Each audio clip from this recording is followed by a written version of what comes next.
Alright, welcome to the second Moviecom podcast. Today we're chatting about a movie that maybe not many of you have heard. It's called IndieGameTheMovie. I'm Kyle Peters. I'm here with... Introduce yourselves. Jonathan Bedford.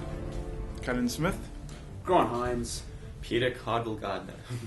So, we've got Grant and Callan and Peter, and these guys are gamers and game reviewers, and Peter's a sort of a game developer, indie game developer. Yeah, indeed. Involved in the local indie game community, which surprisingly not many people know it exists, but it does actually exist. And is that the Cape Town one or the South African one? Or? Both. I mean, there's obviously, local Cape Town specific activity, but then there's also South African, in Joburg, and there's one or two guys in Durban.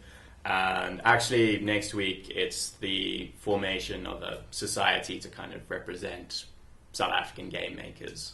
Formation of the society, that sounds... Yeah, it's called Make Games SA. It's a new thing. It's basically just to kind of help us organize and mobilize and kind of support the community locally. That's cool. Is there like a website if guys wanted to just find out? Yeah, absolutely. The website is www.makegamesa.com. That is very, very cool. Alright, well, I only heard about this movie 2 days ago. Mr. Hines, knew about a screening that you were organising apparently, Peter, and told us about it. Well, we've just had the screening last night. The movie is IndieGameTheMovie, and it's basically just a documentary about indie game developers. It's three of the most sort of recognised indie games in the last few years, and indie games is something that's only really come to the fore in a big way recently with digital distribution, because now you don't have to go through a distributor, you can distribute it online. It's a lot more possible for small teams to actually make something. And the thing about the movie is there's obviously a very gaming bent, but it's exceptionally focused on people in creative fields. And it's highly relevant to anyone who's creative, because it's a story about creation. It's a story about people who are passionate in what they do and the sacrifices that they go through to realize their dreams. And, that applies to anyone, whether they're filmmakers or, graphic designers or whatever it may be. It's about creativity, essentially. I am determined to make video games, and I make video games because I can. I mean, it's the sum total of every expressive medium of all times made interactive. Like, how is that not? It's awesome. My whole career has been me trying to find new ways to communicate with people, because I desperately want to communicate with people, but I don't want the messy interaction of having to make friends and talk to people, because I probably don't like them. And it's not just a game. Like, I'm so closely attached to it. This is my identity. It's Fez. I'm Guy making Fez. Totally. Grant, what was your thoughts on that? Because that was my exact thing as well. Yeah, I watched it initially because I heard it on some other podcasts, and I thought, I've got to see this movie. And, it's good, getting high reviews. I checked out the review scores on Rotten Tomatoes, seeing it's like one of the highest rated movies of the year, if not at the time when I actually watched it. And obviously it's industry that's relevant to my career. So I bought it from the dudes, from their site. You can buy it direct from their site as well. And it's $10, and they gave me a DRM free copy and HD, and I watched that, and I was like, man, I was expecting it to be more about video games and sort of a history of video games. A lot of those documentaries always tack on those kind of things, and you think you're going to get educated or schooled, but it was quite surprising that it was more about the creation and the creativity behind making that game, and the process, the emotional process that you go through when making something creative. So, yeah, and the way that, I don't know if you're going to describe how they handled the film, but, going through three game developers at very different stages in the development process, from Jonathan Blow, who did Braid, and having that game done, complete, a great success, record breaking, to Edmund doing Super Meat Boy, and having that getting to the end of its cycle, and having Phil Fish at the beginning going, well, I actually don't know when this game's coming out. Like that's where I'm at, and having to go through all those stages, we can all relate to that. If you've done anything creative, if you're busy making a film and editing a film, you know that process. You know what it's like to be like, wow, we're still in pre-production, and I don't know if we're ever going to get out of pre-production, and to the stage where it's like, wow, well, we finished the film, and I don't know what my next project is because this was a success. And you kind of you go on that emotional ride, and it's a very intimate, nearly existential film about like what was their experience of making this thing, and I didn't realize that it was going to be like that. I thought it was going to be more video gamey. Like that would be the obvious thing for me to the take on that documentary. Totally. John, same for you? Yeah, I was surprised by it as well, because I suppose I didn't know what I was expecting either. Like you said, we kind of didn't know about it really. I suppose if you're in a gaming kind of field, you would know about this movie. I was very pleasantly surprised by it, how they did that it was more about the person's journey in creating this thing. And I think what kind of stood out to me most of all was that these guys they're kind of crazy. Like, totally. But you kind of imagine this world that they're in. You actually get to see it. Is that they've been stuck in this world of trying to create or kind of give birth to this baby of theirs, even as kind of Edmund mentioned. And they're kind of stuck in their own world because they're trying to release this thing. They feel obligated to themselves to release this baby into the world, and they have to do it. I suppose they find their purpose in it, and it's quite scary at the same time, just seeing how people get wrapped up in stuff. Yeah. And then just that, like Jonathan Blow, just that he was so depressed afterwards.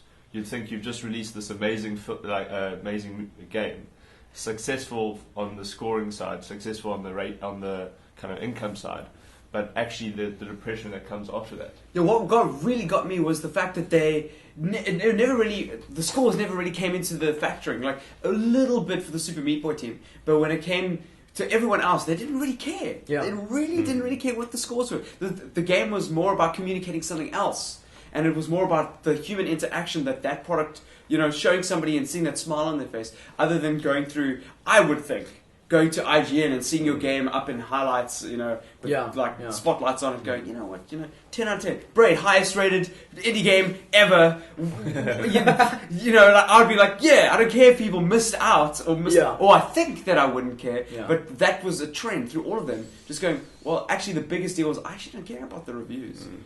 Tommy, the developer for Super Meat Boy, I thought it was a little bit of a facade initially, where he was like, I don't care about the scoring and the sales and that.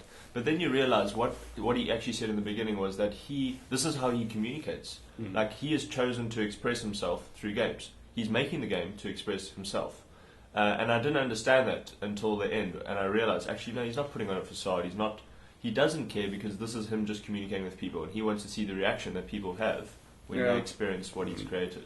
And that's how he communicates with the world. Quite interesting. Yeah, I mean, what that really speaks to is the motivation of an indie games developer. I mean, for myself, speaking personally, going indie is not something you do because it's going to be easy and because, you don't want a bus. It's part of the reason it's not having a bus, but that brings with it so much other stuff that you then have to deal with.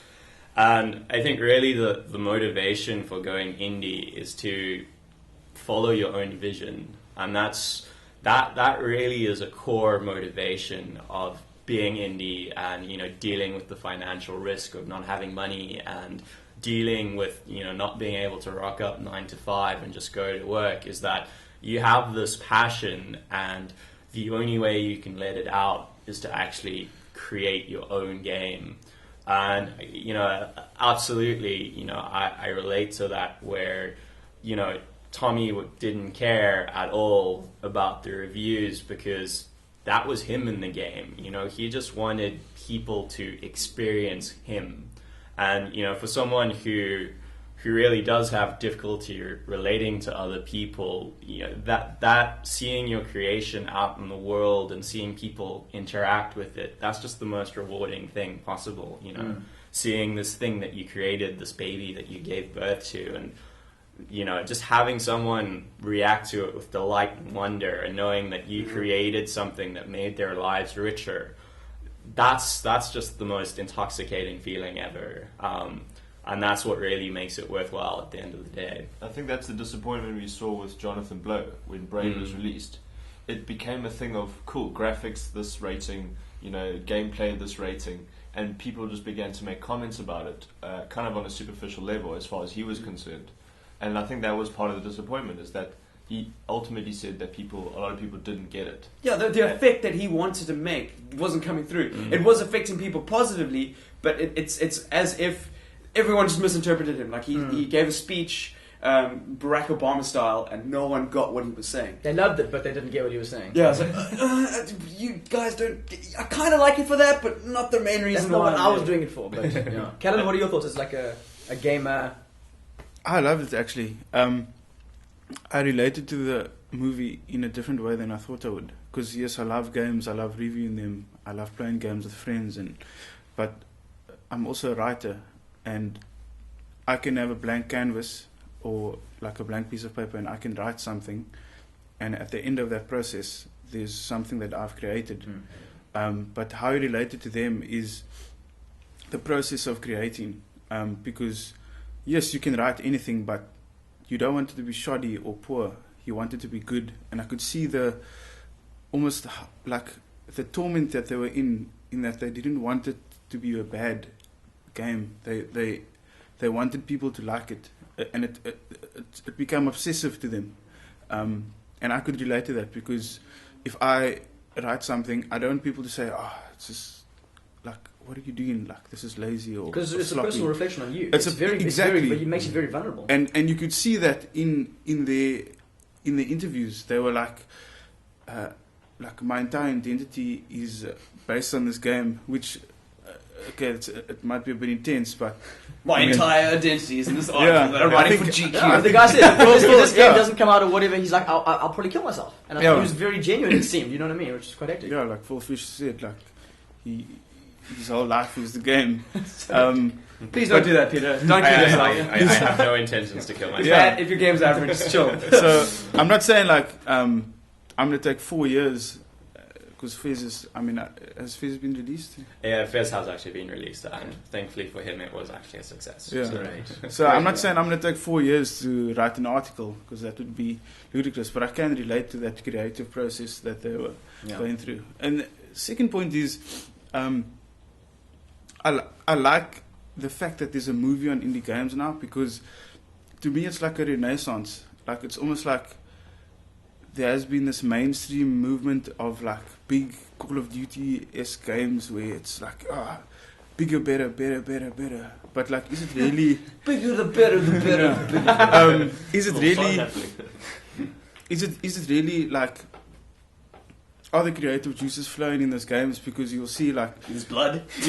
Call of Duty coming out, and then Battlefield coming out, and then Medal of Honor, and it's all the same, and it's not different. But with every indie game, because it's the actual like indie developers, it's him. He's trying to portray himself.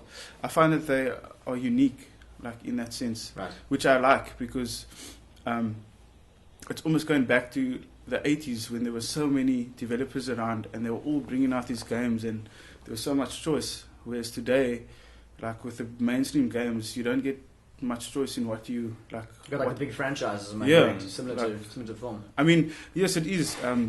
Michael Different. Bay. You can say it's different Same crap horses you for see different courses. Like, some people like that Michael Bay, like, just big explosions and massive graphics and whatever. By the way, highest rated film in South Africa at the moment, Step Up 4. Come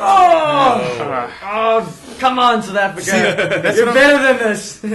That's what I'm talking about. Dark Like, Knight's number 3. can you say that Step Up 4, like, someone put like so much creativity into the process of making that you actually like, how can this? I don't even want to Yeah. talk about it. I mean, you guys must know it. I mean, you go to like a bar and have like meetings with people or whatever. They go, "Hey, you guys are movie journalists? That's cool, man." So I like Vin Diesel, Like, his movies are sweet. He's got the new Fast and Furious movie coming out. You know.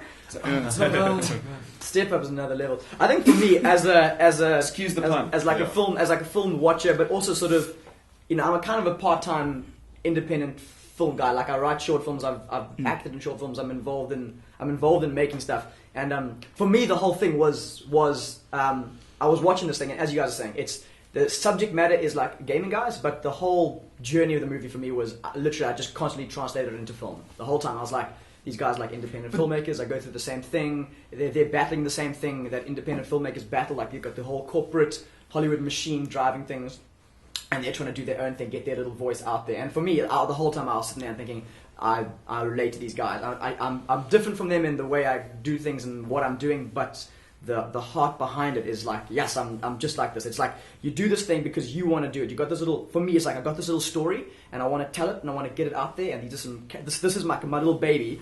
And then it's not for anyone else really. It's for you at the beginning, but you have to get to a point where you give it to people. And it's the most thrilling yet Hold the neck experience. Hold you know the what I mean? neck. Like I remember we had a film playing at the lobby a couple of weeks ago, and like beforehand, it's like this absolutely nerve-wracking thing. But then you get the experience of sitting at the back and watching all these people watching your movie, and it's rewarding and nerve-wracking at the same time. It's just like my baby's going out into the world. What's going to happen to me? Like they were saying, like it's like sending your kid off to college or whatever. It's like goodbye. Like I'm trying to raise you best I could. Now go spread your wings. Yeah. So that was interesting for me. Grant, you were going to say something? No, I was just trying to explain. I think it just shows the filmmakers. Remember, the guys making the film, they might be gamers as well, but they're filmmakers. Yeah. So they understand when going into this thing. I think that shot out into their faces, going, "Wow, this is a creative process. I can relate to this." It's nearly like the indie game, the movie as a film was an independent game, Totally. and like being run off Kickstarter, and was treated in a very similar way. And the way that they handled, there was a lot of hype around that movie. The way that they handled that movie, and it's obviously the untold story there. Yeah. Is that they were going through the same experiences that the developers were going through. So they could totally relate and bring out those emotions from those guys in the film. Like it's great. That's so true. Hey? Like I was watching an interview with the two of them, the guy and the girl who made it or whatever. Like after their one screening, and I don't know where it was, New York or something, and they were just like, it's like you can just tell they've been through this similar journey as these guys, and now their little baby's out there, and it's getting hype, and guys are going to watch it, and it's starting to sell. Like it's just like the guys in the movie. It's like they must have been, and it's very risky. I mean, they don't. Yeah. They sold it through Steam, which was great, first time ever. Talk about that by the way quickly, just for the guys who. Yeah, so you can buy it through Steam as well, and that's the first film in the world that you can buy. Yeah, it is the first film that you can buy through Steam. For those who don't know what Steam is, it's digital distribution for games. So if you think iTunes, in the same way that's movie and films, Steam is the go-to game store for PC and Mac, kind of like you also have the App Store on your iPhone. Steam is where it happens, and the great thing about Steam is it's very accessible to indie developers. So that's really been where the indie scene has thrived and where indie games have done incredibly well. So yeah, I mean, Steam has become such a cornerstone of games and, you know, a place to go get good games that now they're actually starting to consolidate that and they're starting to expand into other areas. So the release of IndieGameTheMovie was just one of those things, you know, one of the many things that Steam is doing to expand its reach. And, you know, the more platforms there are, the better it is for everyone, I say. It was a really cool conceptual idea, actually, behind a distribution platform, as well as, you know, having it's a storefront that's very popular. Yeah. So it's not about putting it into the middle dregs of the internet. Steam is huge. So you put that on, you know, And it's their target market. It's all the gamers go to Steam to buy stuff, and now there's the one movie. It's flipping genius. Well, Steam is, and like Xbox Live Arcade, those places are killing retail because people eventually are just going to buy off Steam. It's more efficient. I mean, you don't have to go to the store. I mean, people don't really. If you're a gamer, might be stereotyping, but gamers don't often want to go outside. that's a stereotype. That's unfair. I went out after this movie last night. Thank you very much. Didn't you guys meet last night? Yeah. Yes, we did. Check it out. Hey, they make friends quickly. Did you go out afterwards last night? No, I didn't. There we go. Exactly. I actually went home and played video games. I played Slender, scared the crap out of myself. Well, I'll tell you why I didn't go out, because I was reading The Amazing Spider-Man. Look at that. You're living your own stereotypes, though. No, I was. Man, I forgot what I was going to say. I forgot what I was going to say. Well, we've been chatting a lot about for me, I find it so difficult to kind of judge this critically as a film, because it was a passion project of the filmmakers, just like the guys with their passion project making their little game. Like, I feel very I mean, I couldn't even watch it like critically. I can very easily sit back, watch a Michael Bay movie and be like, yes, I want to trash this thing to hell. Whereas this, I was really genuinely caught up in the story. But let's maybe try and, look at it as like a film. Like, what did we think of it as a documentary? Is that maybe because... Needs more Michael Moore. Like, if you think of it in the context of the film, that film made you, like, you could relate to almost what the filmmakers, like Ron said, and you said what the filmmakers were trying to do, and the indie game developers. So is that not the success of the film, like, in itself, right there? Because if you watch a Michael Bay movie, yes, there's big explosions and there's Transformers, but there's this almost like a space between yourself and the movie. Like, you don't relate to it, and like I can relate to Bumblebee. When I talk, no one really understands what I'm saying. But you do understand like what I'm getting at. Yeah. Like, that's why I think it's easier when you go Michael Bay, like, your movies suck because of this and this. But like Phil Fish said, like, it's very difficult for his friends or to criticize his game because maybe they're his friends or whatnot.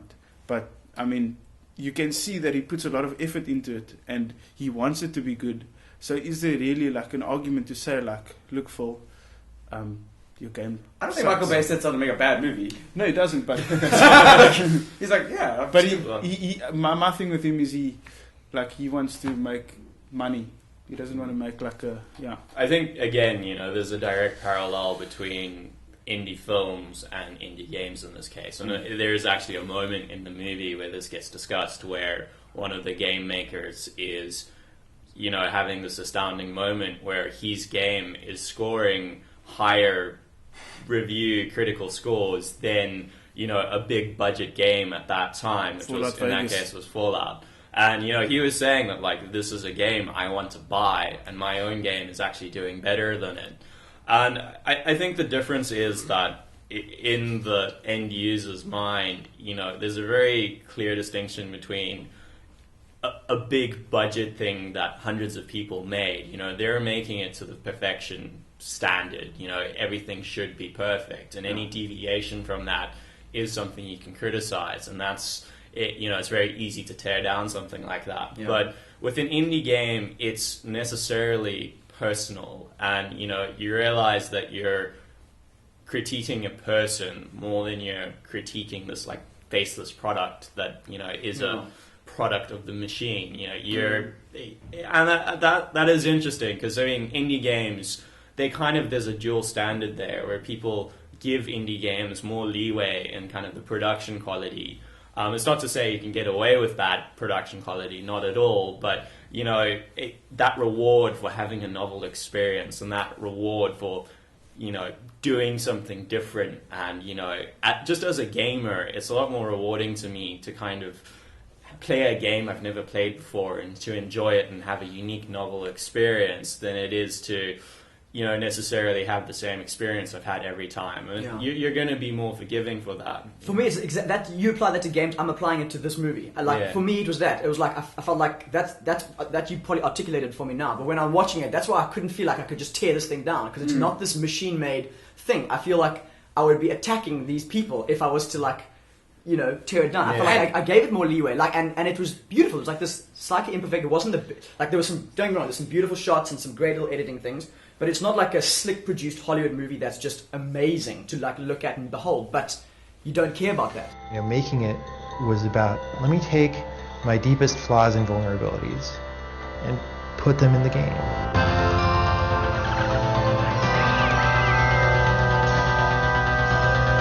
I'm on the line, me, like my name, my career.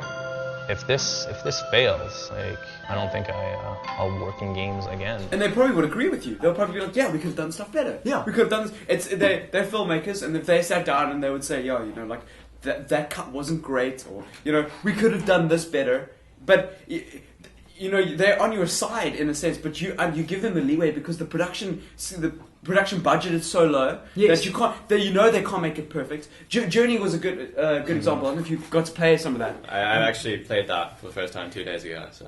Right, yeah, no, there are a lot of sticky things with the gameplay movement and stuff. But then again, it's it's about there'd probably be about 10 guys max in that studio, and they're busy making a game, and it is that novel experience. It's 3 hours. You forgive the rough edges and looking at the whole experience and what it's trying to communicate. And that experience was really unique for the movie guys out there. It's a game where you kind of just get you just dropped into a very short game. It's relatively linear, and you get thrown into a lobby with another person, but it's always someone random, and you can't talk to them.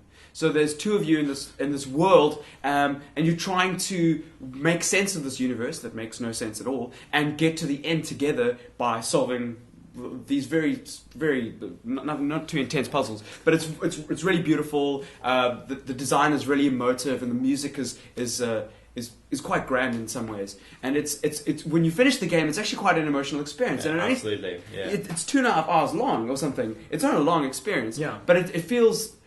It's trying to do something very different and communicate a feeling and an emotion that you've just gone on this massive journey with someone you don't know. You never will know who they are, except in the credits. Yeah. In the credits, that's cool. It pops up in it. Yeah, But they're from somewhere around the world, and you've kind of done this thing together, and it's... That is right. It is an anonymous bonding experience, is what I found, and it is incredibly emotional. And afterwards, I was like, "What just happened?" I played a game and I made a friend. That doesn't happen on Call of Duty Online, where everyone's just slagging. Exactly. And I mean, the curious thing there is that uniqueness is completely reflected in the critical scores. I mean, Journey is, I think, currently the second highest rated game on PSN. I might be mistaken, but it's right at the top there. And I think that just goes to show with films is you can't just rely on doing what's done before. You have to give something new to your audience. Every single time you do something, and you have to really try move things forward, and audiences will reward you for that. I suppose you could apply it to. So you could even look at food. I mean. Are you hungry? Moment of laughter. Okay. Just think of it like more people will go to McDonald's because they know what they're going to get and they enjoy it. And it's efficient. It's efficient. Yeah. It's like on a Consistent. production line. It's consistent. Boo, boo, boo. But to go to someone who puts like all the effort into a gourmet meal, like they're not going to get that much. Well, it's probably more expensive, but they don't get as much customers as McDonald's. But that doesn't necessarily mean that McDonald's is better than the gourmet food. It just means like it's readily available, and people actually like the taste of poor tasting food. And I think it's the same. Like there's so much riding on like a chef who's put all his like effort into this wonderful plate of food, that if people go and eat that food and they say like, "Oh, that's disgusting," his like reputation is shattered. But at McDonald's, like if the food tastes crap, everyone shouts at McDonald's, and like 2 weeks later they go back to McDonald's. There's nothing, because you don't see the person, you just see the food. I watched Transformers 3. I hated Transformers 2. 2 years later, I watched Transformers 3. Same story. Yeah. I'm Call of Duty. I'm going to be playing Call of Duty this year. But like Phil Fish said in the movie, if Fez was a failure, his reputation is buggered forever. Yeah. And you'd have to go into something else. Death. Yeah. You'd have to go into death. Yeah. John, I wanted to ask you a question.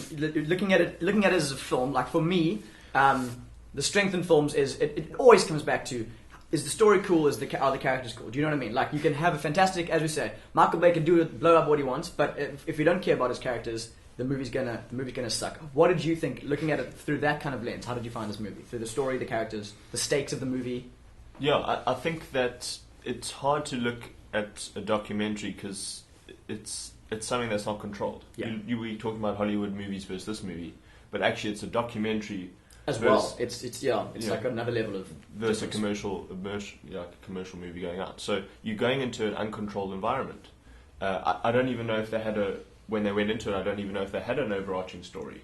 You kind of discover something as you go along. Do you guys know at all? Or just kind of they journeyed with it and their story came through the journey? What was the question? That's a good question. Honestly, I don't know. I imagine they would have had some kind of premise of, trying to tell the story from beginning to end, and then that's why they chose the particular developers that they did and different cycles of the story. But towards the end of the creation process, right before the end, when the developers were crunching hard and like literally going to sleep at 4 o'clock waking up at 4 o'clock in the afternoon because they went to sleep at 10 o'clock that morning because they were working so hard, and eating hamburgers at 4 o'clock in the morning in a diner by yourself, that the journey going to that place, you can't really foresee that. So I think that was the things that naturally emerged, and I think that the overarching story really came through well, considering you're going into the underbelly of indie game developing.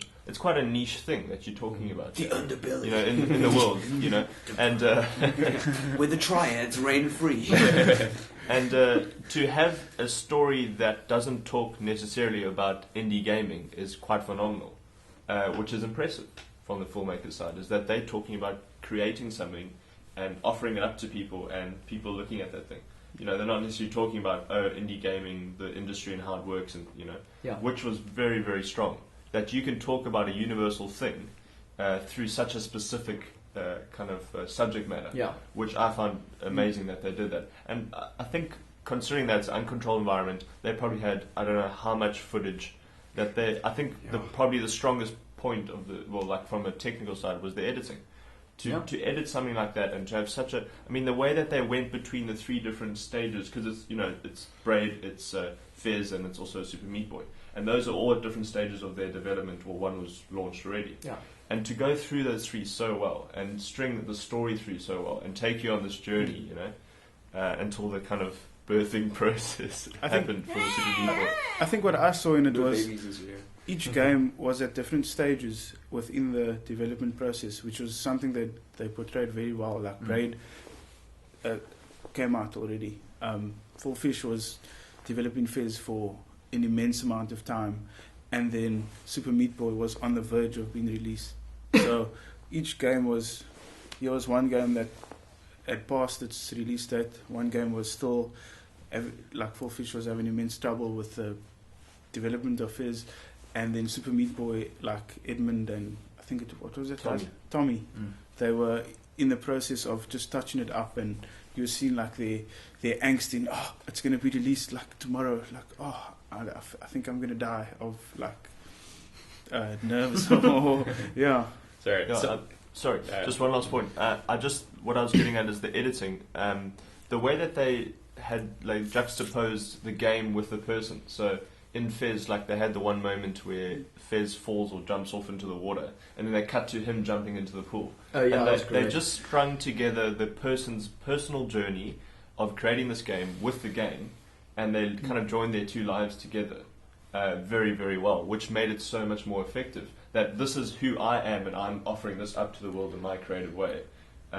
Came through so well through that editing process. What's the Fez guy's name? Full Fish. Full Fish. Excuse the pun. Water, Full Fish.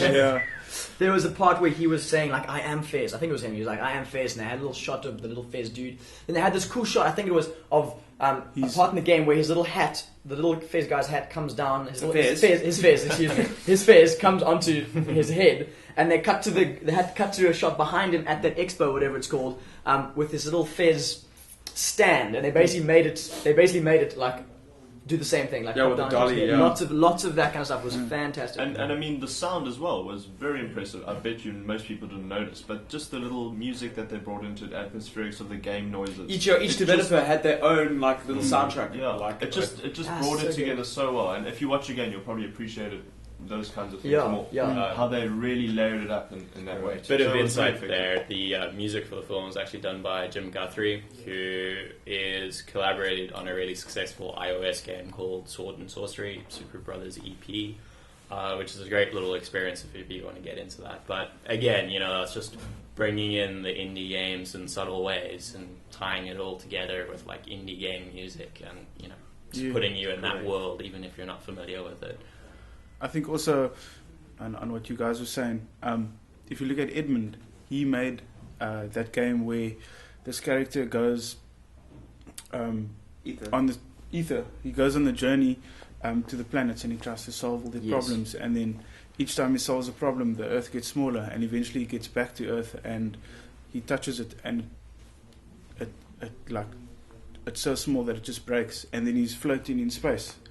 And then he relates that he sees his grandmother dies, his grandmother, and then he finds this box with all these drawings that he did when he was younger, and he sees the one drawing of him sitting in space, and it was weird how they edited that, and to show like, wow, like he made this game like 10 or 15 years later of a little drawing, and he says that he actually forgot about it. Yeah, it's just like that subconscious thing in him that he kind of outworked through the making of the game. It's great. Yeah, and it was weird that was like that floating in space, like where he's all alone, was like that was one of the things that he drew, and it was the end of that game. Yeah, for movie guys as well, because I realize a lot of guys listening to this podcast are film dudes and probably don't really give games the light of day. I think it's a good film for them to watch, and it's a good film for them to go buy. It's like $10, go for it. Yeah, support them. It's nothing. It's like going to the cinema. Yeah. I was going to say, like, whoever's listening to this, don't feel like it's a niche movie that you're not going to be able to relate to. That was my thing. Like, I was like, cool, I'm going to go check out this indie game thing. I'm not sure if I relate to it, but it's going to be a cool experience. But really, it's so well. It's got a subculture that they like are looking at, but it's very universal. Anyone who's involved creatively in anything, it's so good. So you got to go check it out. Yeah, and also look and start playing independent games. They're inexpensive. You can get them on your iOS device. It's one or two guys that are behind the project, and you can follow them up on a lot of blogs. And if you're in South Africa, check out some of the South African stuff. What's the one? Desktop Dungeon? Yeah, Desktop Dungeons. Yeah. The local community, there are actually quite a few guys doing good things. Desktop Dungeons is one of them. They've just hit 10,000 pre-release sales, which is quite impressive. And there's a couple of other guys. There's Tasty Poison and Free Lives made a game called Pocket RPG, which did really well on the iOS store, I think, last year. There was Luma Arcade, who's making iOS game called Blade Slinger. That's actually, really high quality production value game. And it's actually being sort of a keynote presentation in various tech conferences around the world, that this is a game that's being built by them. So, there is a very, very small community, but it's active and alive and That's well. Cool. And support them. Like, go buy the games. It's inexpensive.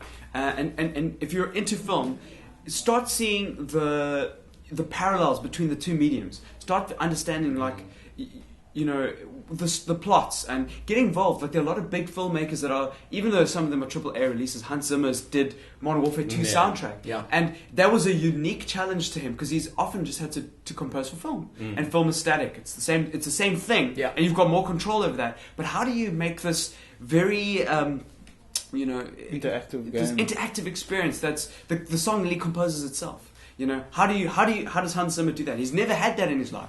And it's this very exciting media form, which is telling stories like film. It does a very similar thing that film does. It communicates truths about life, or whatever the developer or the filmmaker is trying to communicate. And it does so in a very unique and different way. And good games are like Desktop Dungeons, Journey, Flower was flipping cool. There are a lot of games that do that kind of thing in ways that film can't. So they kind of hold hands.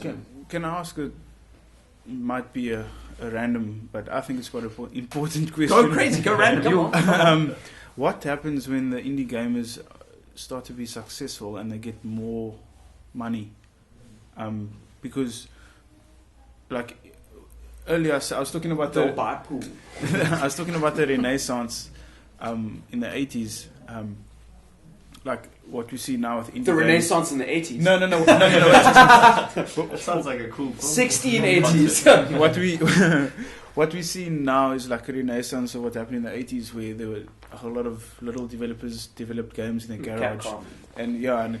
But as they got bigger, they became more commercial. Yeah. So my worry is that this little niche environment, as more money gets pumped into it, it's going to become more commercial. So I just want to ask you guys, there's already a good example of that effect and process on the iOS App Store.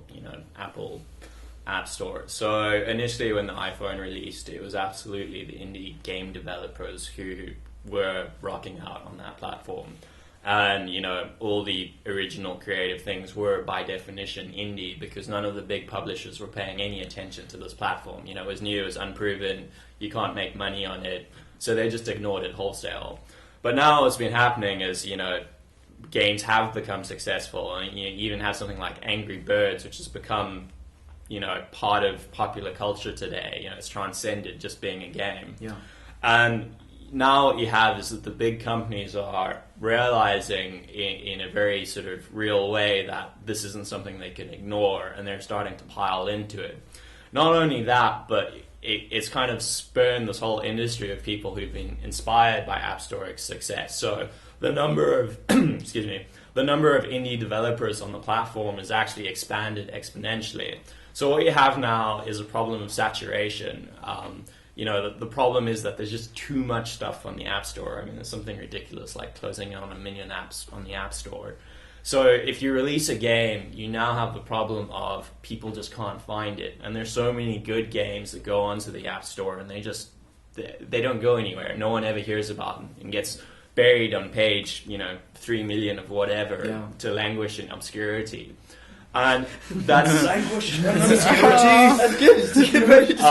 And that's actually the problem now, is that to actually be a success on the App Store, you need a marketing budget. And right now, the figure is that something like $30,000 is what you should expect to spend marketing an app. And it's just already getting to that place where it's becoming impossible for an indie game developer to operate. Yeah. And I think, you know, a thing that's a solution to that is kind of what Steam is doing. Steam has this concept called summer sales, which are just crazy. You know, you get like 75% off games. I think there's 2 big ones a year. So summer sale is a winter sale. And like, you know, it's big titles as well. You can get like Batman for like 60% off or, you know, whatever.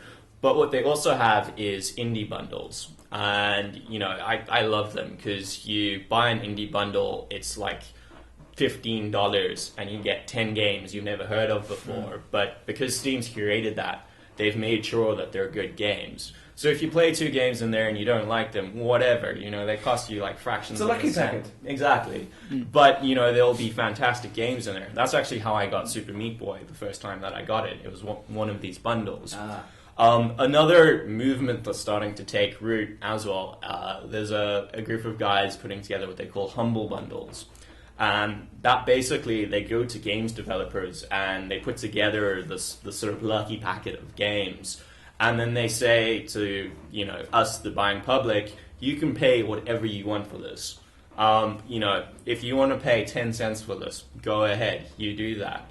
But, you know, if you want to pay $10,000 for this, awesome, you can do that too. And that has actually happened. You know, there's been successful developers who want to contribute back to the scene that, you know, pay like $40,000 for this bundle.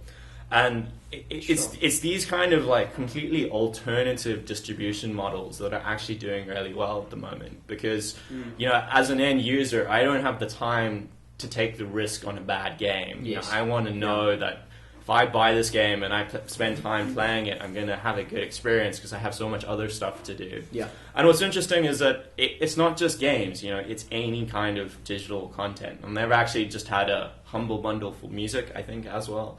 And, you know, in my mind, there's no reason why you couldn't have the same thing for independent films. Yeah, it's great. just... Get like 5 independent films for like whatever you want to pay for it. Yeah, that is great. I mean, South Africa especially, you've got to start thinking of stuff like that because it's too expensive to go through. You know, you're going to spend so much money making a movie. No one's got cash to kind of release it, and then no one watches it, so they've got to start thinking. And also, yeah, if you, like what you were saying, if you go through the mainstream avenues, you're going to be down on the list. 3 million lost. 3 million. Yeah. What did you say? Languishing in obscurity. Languishing in the obscurity. We should use that more often. Yeah. Well, cool guys. We'll wrap it up. Let's just, you know, these guys are saying that they've got other scripts. The filmmakers now, they say they've probably got other scripts that they want to produce. You know, maybe they'll also end up turning into a little commercial thing. Who knows? But would you guys watch other stuff that they make, depending on what it is, or would you just follow them because of what they did on their first movie? Totally. What are they working on now? Or one thing they did say, actually, I forgot to mention earlier, they said that they actually shot, they did cover about 15 or 20 game developers, and then narrowed it down in their edit to these 3, or at some point in the production narrowed it down to these 3. So they were, and they've got a greater scope. What an editing nightmare! So they are, which is crazy in itself, but they said they are thinking of releasing, like, on this note, like a special edition kind of thing with like a more of a scope of the whole indie game industry and that kind of thing. Sounds like a trilogy. Yes. But they didn't mention... Peter Jackson was involved. We've turned it into a trilogy. But they didn't mention any... They said they've got scripts. They were very aloof about it. They said they've got scripts and, pet project they'd like to do. I have no idea what it is, but I'd probably investigate it. Humble bundle of Indie Game the Movie. Hey, there we 5 go. of them. There we go. Well, cool. Okay, final words, and let's just make sure again everyone knows where they can find this movie. My final thoughts are: go watch it.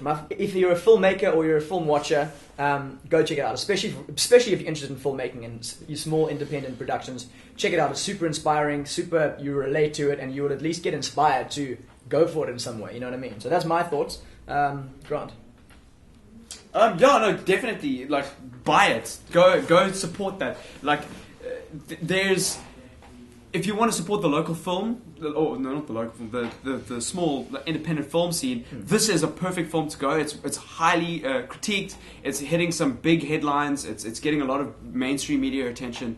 This is a great way to make a good example that independent films can also be great films. And I think the perception publicly is that in the film industry is that if it's indie or if it's a short film, I'm not interested. Like, it's going to be some rubbish, low budget thing. Whereas this, even though this is low budget, it's incredibly moving and incredibly relatable. If you're into games, definitely this is something that you can learn a lot about, but also have a newfound appreciation for that humble bundle that you've just bought. Guys go like, I'm just going to pirate, man. It's like, why must I pay $5 for these guys and get paid so much? No, you understand where they're coming from and the hours they're putting in. Very true. And you're like, true. It's totally worth it, man. I'll put the money behind it. Same with indie films. Don't just pirate the thing. Go watch it. Go pay for it.